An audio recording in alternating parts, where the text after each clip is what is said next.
ISIS on the rise took him by surprise. I almost can't believe it, but listen to President Obama's answer in this CNN, who are they, interview.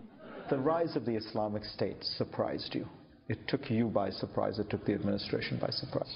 The ability of ISIL to initiate major land offensives, that was not on my intelligence radar. Translation, it wasn't on the Golf Channel. So, golf always works. So where do I start? First, how was it not on the president's radar? It was on my radar. I'm barely conscious. If I could figure ISIS could expand, why couldn't he? Second, President Bush told us back in '07 that this would happen if we got out of Iraq. Listen. Begin withdrawing before our commanders tell us we are ready would be dangerous for Iraq, for the region, and for the United States. It would mean that we'd be risking mass killings on a horrific scale. It would mean we allow the terrorists to establish a safe haven in Iraq to replace the one they lost in Afghanistan. Third, an excuse like President Obama's can't fly.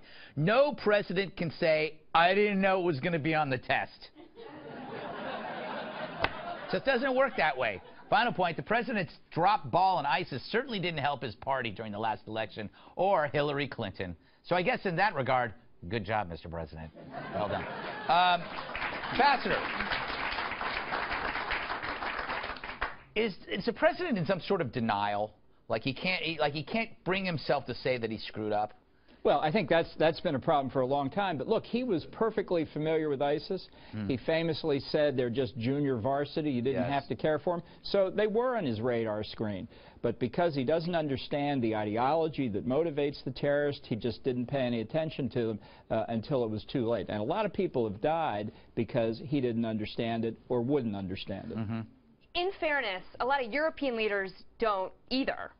Don't understand it, don't know what to do about it. Throughout the world, a lot of... Honestly, comparing us to Europeans is not a good way to go. I just want to throw that out for... But they're suffering from...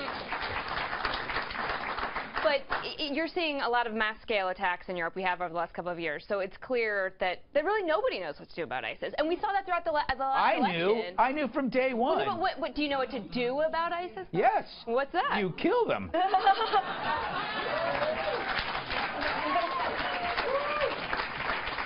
I got 1 million of them. Unfortunately, my answer to everything is kill them. Yep, kill them.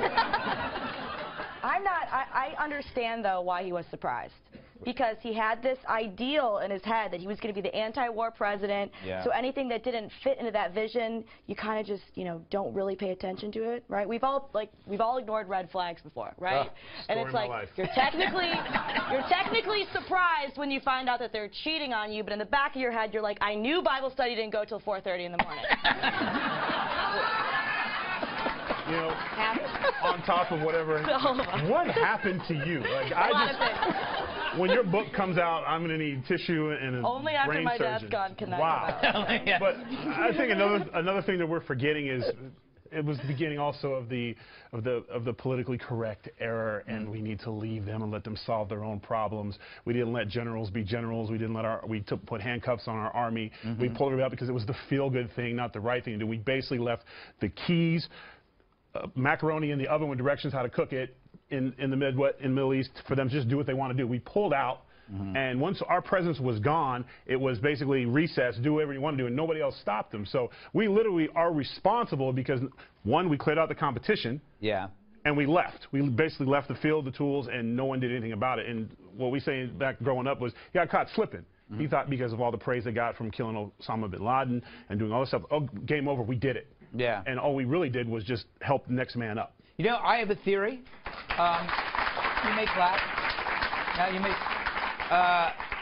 He didn't want to listen to political adversaries, and he's always been like that. So if your adversary is correct, he doesn't have the ego to allow himself to accept that they might have a point, and he didn't want to feed the idea of Islamophobia. But he also thought, and he'd said this, I believe he'd actually said this, or I'm making it up.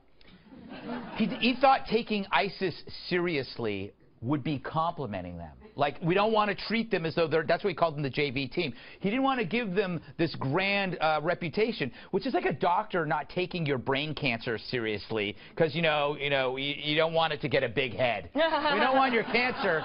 We don't want your cancer to... yeah, that was a really weird metaphor.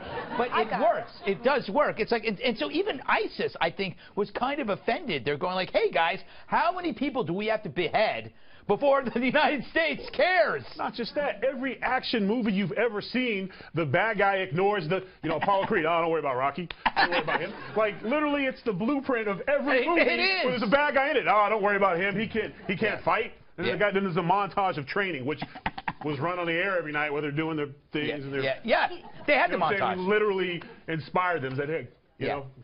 The other assumption that he made was that the American public is so war-weary that they didn't want to take this on. Yeah. But I think that's a lazy assumption, and it's an assumption that people on both sides of the aisle make, that TV anchors make, that the American public is war-weary, so why do they want to go marching into Iraq and Syria? And I don't think that that's quite the case. Yeah, I think that when you're dealing with evil, Ambassador, people are willing to step up and do something about it. Yeah, it also understates the role of the president. The president's job is not to follow public opinion when American national security is endangered. The president's job is to lead the nation, to explain the threat, and describe what we're going to do to defeat the threat before it kills Americans. And Obama has consistently failed to do that.